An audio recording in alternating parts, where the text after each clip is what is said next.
Greetings and welcome to another episode of The School of Life. Today, I would like to reason about death. Death is guaranteed. It's the one thing in life that is guaranteed. As soon as you are born, there is a guarantee that you will at some point die.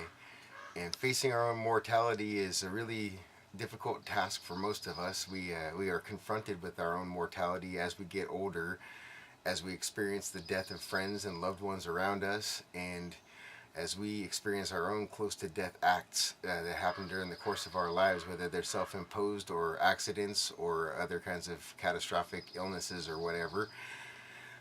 One of the things we have to deal with when we have death is grief. And many people are very focused in death of the loss of the person who has just passed away.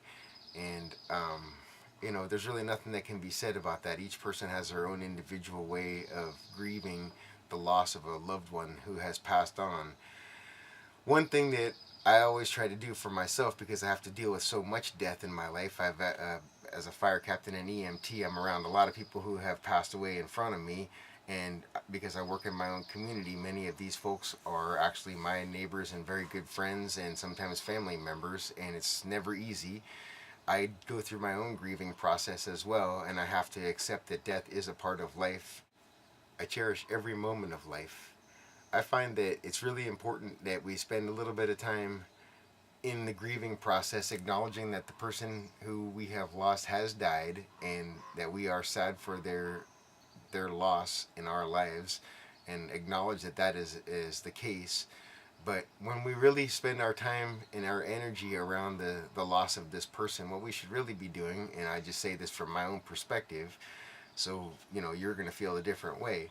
But I think what we really should be doing is using the energy that we have around that person to celebrate the times that we shared with that person and the way that that person impacted our lives and has filled our hearts, which is now causing an emptiness within us in that area of our hearts that they once filled.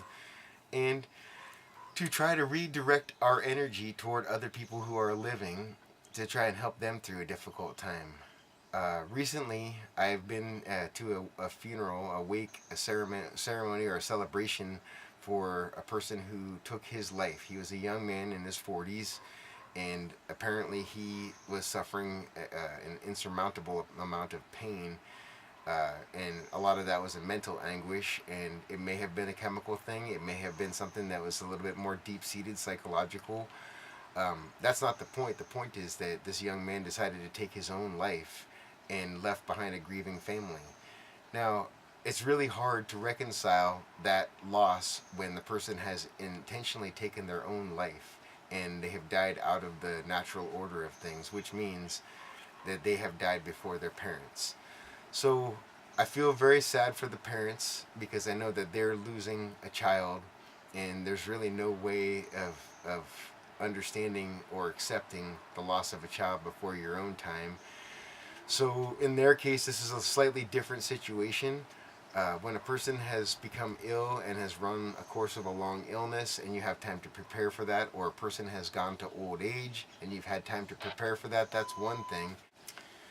But when a person takes their own life, when their life is ended short, or they've been involved in an accident and their life was ended abruptly, or all of a sudden some calamity happened to them, whether they fell or had a heart attack or a stroke and it was not something that was predicted, or it's out of the natural time frame, which these days is considered to be old age. Somewhere in their 80s or so is a normal time for a person to start expecting death to come knocking at the door.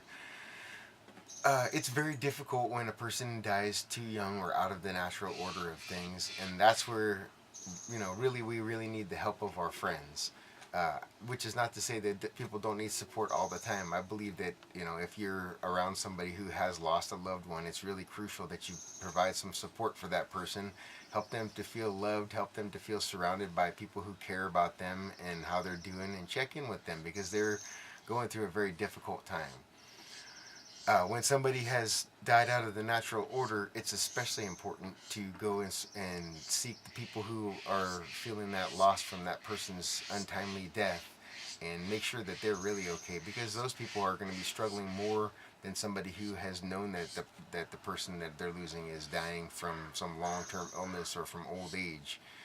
So just to remind you, if you know somebody who's just recently lost a loved one, please give a little time and energy to that person to help them through this difficult time in their life as they're grieving, as they're going through their process. Remind them, if you know of times that were great times that they spent with that loved one that's lost now. Remind them of those great times so that they can then celebrate that person's life instead of spending all their time and energy grieving.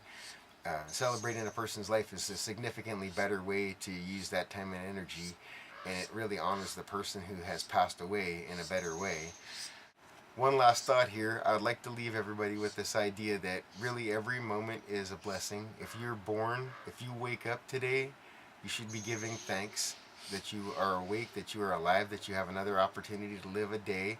Truly try to live your day so that you're not just existing. Make sure that you do something fun. Make sure that you express some love to somebody, even if it's just a smile or a hello to some stranger or a friend. Reach out and touch somebody, give somebody a call, let them know that you're thinking about them. And most of all, give thanks for your life, because every day is a blessing. It's a true and honest blessing that we get to even be alive in the first place. And I would hope that each one of us makes the most of that life and lives it to the fullest. I hope that you've enjoyed this video. If you have, please click like down below or leave a comment. If you have any further desires for further videos in the future, please also leave that in the comments. If you'd like to see more videos of this nature, subscribe to my YouTube channel. I'm Burton Eubank, and this is the School of Life. Thank you and bless.